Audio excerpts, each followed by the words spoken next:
¿Qué tal, mis amados? Luis Eduardo López, de Siervo de Jesucristo, les saluda muy afectuosamente.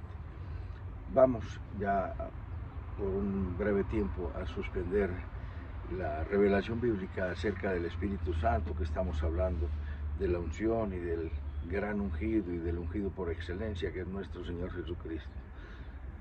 Sabemos, conocemos y entendemos claramente que el centro de la Escritura es nuestro Señor Jesucristo. Cuando el evangelista San Juan, escribiendo el Apocalipsis, ve el ángel tan hermoso y tan maravilloso, se va a postrar ante él. El ángel le dice: no, cuidadito, no lo vayas a hacer, no lo hagas conmigo. Él ya sabía lo que había pasado cuando un ángel quiso robarse la adoración para él.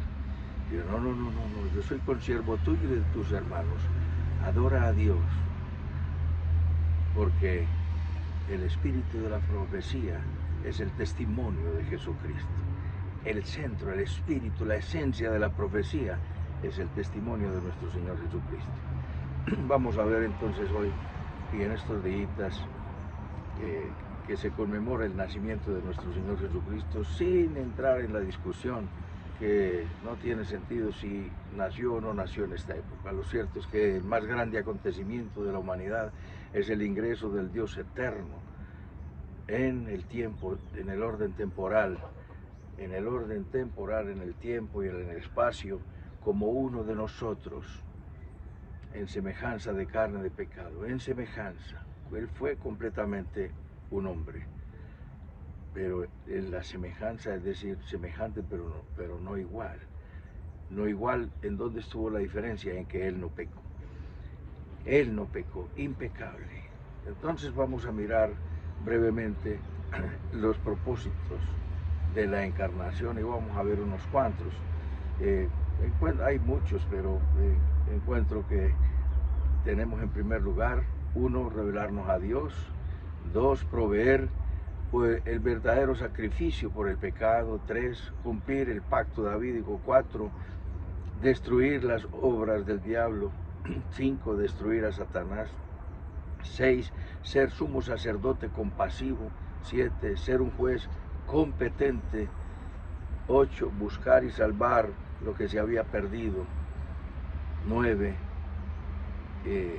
proveernos del mejor ejemplo de vida; 10, también tenemos hacer la voluntad del Padre.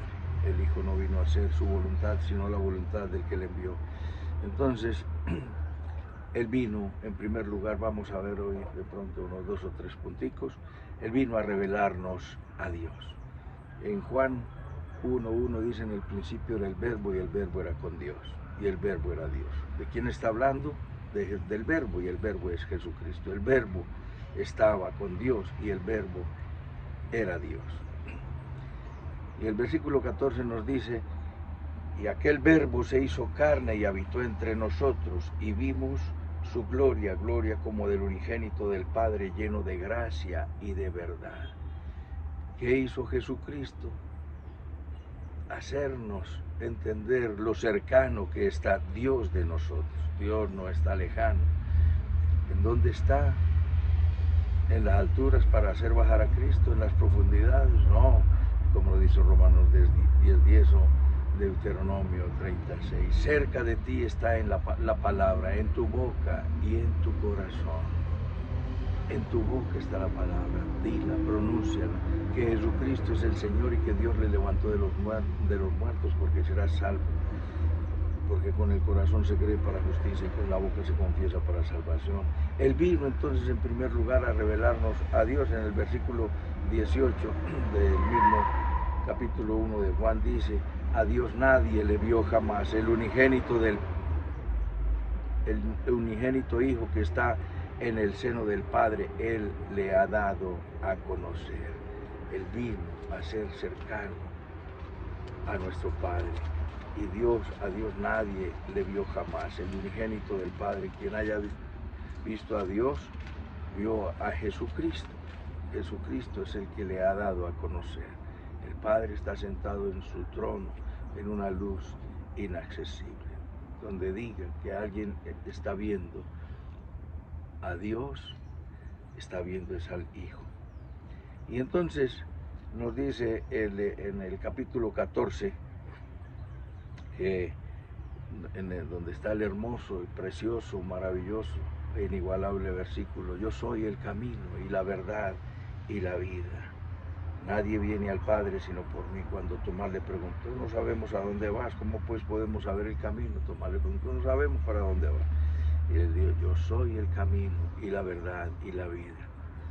Y entonces sigue la conversación y dice, si me conocieseis, también a mi Padre conoceríais. Y desde ahora le conocéis y le habéis visto. Felipe le dijo, muéstranos al Padre y nos basta. Tomás le dijo, no sabemos para dónde vas. Felipe le dijo, muéstranos al Padre. Y ahí el Señor lo increpa y le dice, tanto tiempo hace que estoy con vosotros y no me habéis conocido, Felipe. El que me ha visto a mí ha visto al Padre. ¿Cómo pues dices tú, muéstranos al Padre? ¿No crees que yo soy en el Padre y el Padre en mí?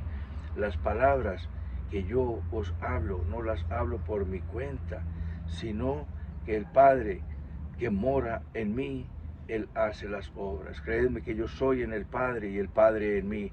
De otra manera, creedme por mis mismas obras. De cierto os digo, el que en mí cree, las obras que yo hago, las hará también, y aún mayores hará, porque yo voy al Padre. Y todo lo que pidieres al Padre en mi nombre, lo haré, para que el Padre sea glorificado en el Hijo. Si algo pidieres en mi nombre, yo lo haré. Entonces, Jesucristo está obrando. Cuando dice el Padre en mí, el que me ha visto a mí ha visto al Padre, no estamos hablando de la unicidad de Dios. Los unitarios que dicen que Jesús es el Padre, Jesús es el Hijo y Jesús es el Espíritu Santo, que es como decir Luis Eduardo es el hijo de Antonio y Maruja, Luis Eduardo el esposo de Nora Cecilia y Luis Eduardo el padre de José Luis y de Mateo. Esos son roles diferentes que nosotros estamos cumpliendo, pero no son roles diferentes los que cumple Dios. Jesús como Padre, Jesús como Hijo, Jesús como Espíritu Santo. Es un asunto funcional, son tres personas distintas y un solo Dios verdadero, así de sencillo, no tres dioses, empleando la lógica humana, porque el Padre es Dios, el Hijo es Dios y el Espíritu Santo es Dios. En la lógica humana tú dirías, pero son tres dioses, estos tres son uno, como lo dice en primera de Juan 5:7. El Espíritu, el Verbo y la sangre, estos tres son uno, y es un asunto funcional. El Padre es la fuente de la revelación, el Hijo es la revelación y el Espíritu Santo es el intérprete de la revelación. El Padre dice y el Hijo hace, como lo vimos en Juan 1:1, en el principio era el Verbo y el Verbo era con Dios y el Verbo era Dios.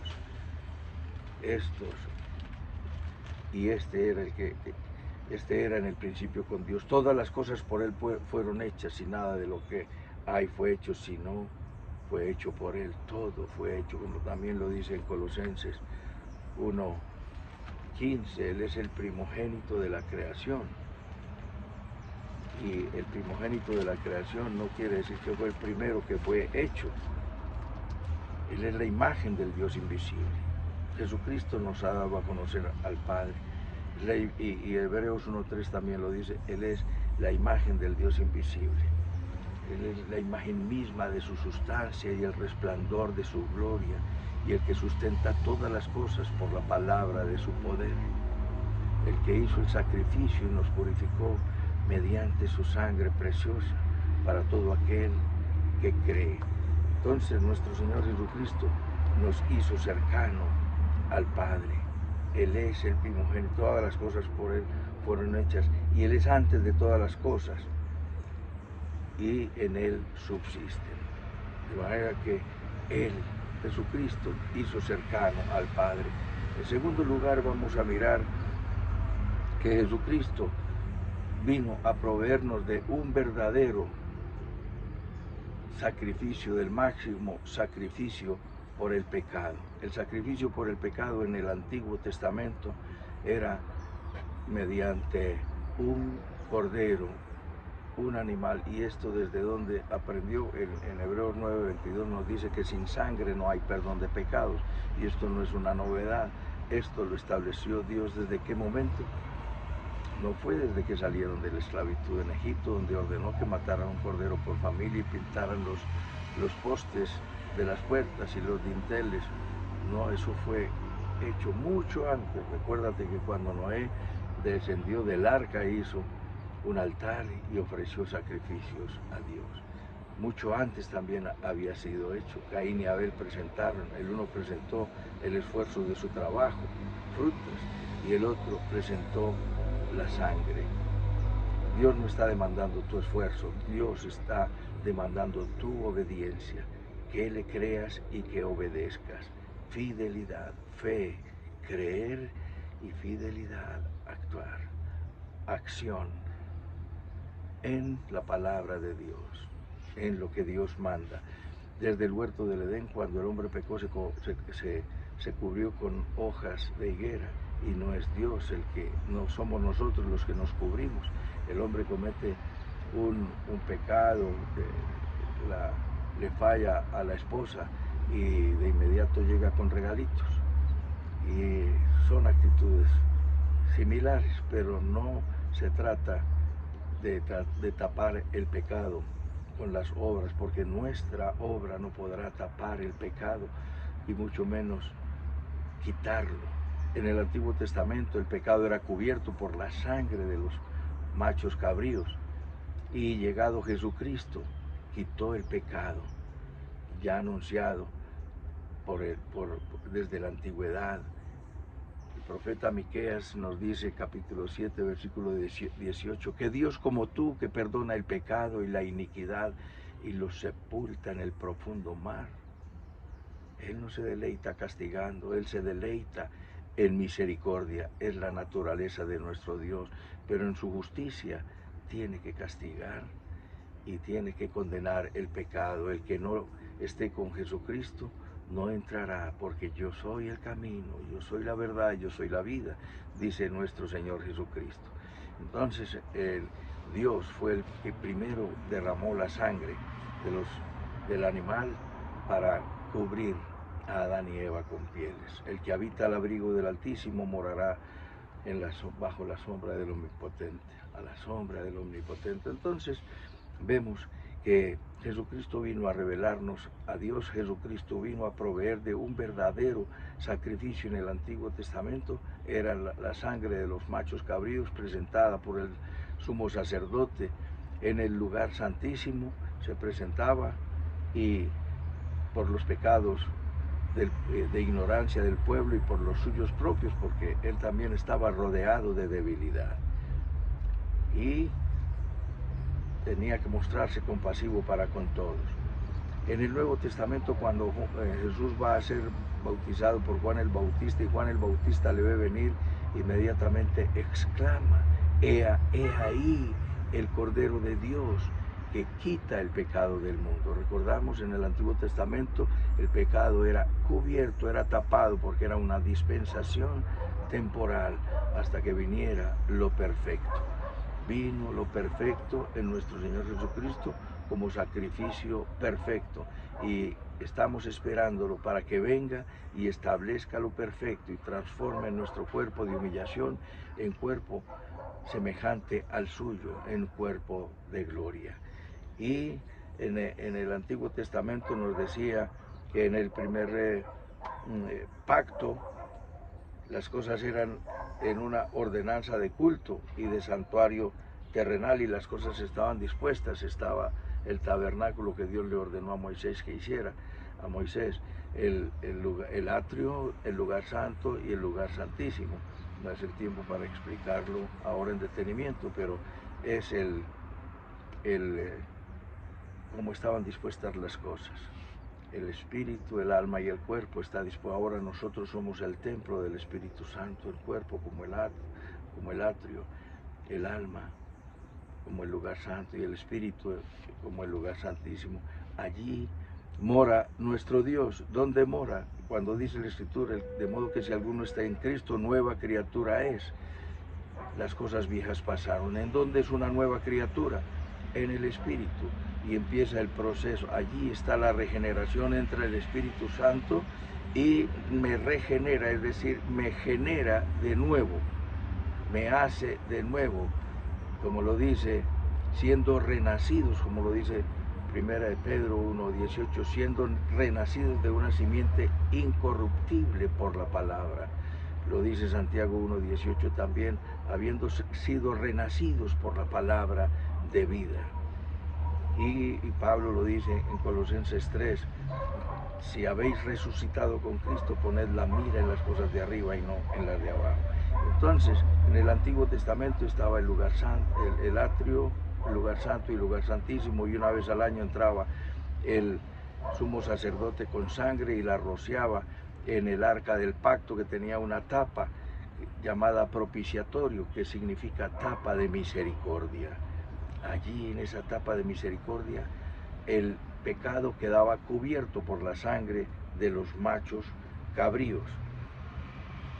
Y así estaban las cosas dispuestas en el antiguo pacto, pero estando ahora presente Cristo, como lo dice en 9:11, sumo sacerdote de los bienes venideros por el más amplio y perfecto tabernáculo, no hecho de manos, es decir, no de esta creación, sino en el cielo mismo. Él, y no por la sangre de machos cabríos, sino con su propia sangre, y no por sus pecados, porque no los tuvo, sino por los pecados de la humanidad. Él murió por todos, y por eso murió con sus manos abiertas y extendidas para abrazarlos a todos. Pero sabemos, por 2 de Tesalonicenses, capítulo 3, que la fe no es de todos. La fe no es de todos, no todos han querido venir a Él. Venid a mí los que estéis cargados y trabajados, que yo os haré descansar. Y entonces dice que no es mediante la sangre de machos cabríos. Él entró y hacía limpia, en el Antiguo Testamento la sangre limpiaba la conciencia para practicar el culto ceremonial, y era la sangre, así, no por sangre de machos cabríos ni de becerros, sino por su propia sangre. Entró una vez para siempre en el lugar santísimo, habiendo obtenido eterna redención. La vida que te han entregado es eterna, no es temporal, pero tienes que cuidarla y asumirla con responsabilidad, porque la sangre de los machos y los toros, de los toros y machos cabríos, y las cenizas de la becerra rociadas a los inmundos, santifican para la purificación de la carne. Era una purificación ceremonial.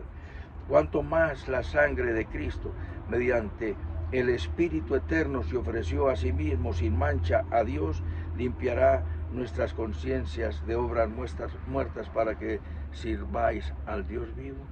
Jesucristo entró una vez y para siempre al cielo para obtener eterna redención. Por eso Él ya no muere, como está establecido para los hombres que mueran una sola vez y después el juicio, excepcionalmente. No todos moriremos, como lo dice 1 Corintios 15:51, no murió Enoc, no murió Elías, y no moriremos los que estemos vivos para el momento del rapto, y que espero estar vivo, porque el tiempo de la venida del Señor Jesucristo está muy cerca, de manera que si la venida del Señor está cerca, por lo menos 7 años antes será el rapto. Así que establece que para los hombres mueran una vez y después el juicio, ¿sí? Como lo dice 9:27. Así también Cristo fue ofrecido una sola vez para llevar los pecados de muchos, y aparecerá por segunda vez sin relación con el pecado para salvar a los que le esperan. Ponte en las manos del Señor, inclina tu rostro, que Jesús nos ha hecho cercano al Padre, y Jesús nos ha provisto de un mejor sacrificio por el pecado. Solo mediante Él entramos en la presencia eterna de nuestro Padre Celestial, con el Espíritu Santo, con todos los santos ángeles y con todos los que hemos creído. Inclina tu rostro y dile conmigo: bendito Padre Celestial, perdona mis pecados, confieso que Jesucristo es mi Señor. Te doy las gracias, acepto tan hermosa salvación, recibe toda la adoración en Cristo Jesús, Señor nuestro. Amén y amén. Un abrazo, mis amados, y hasta otra oportunidad.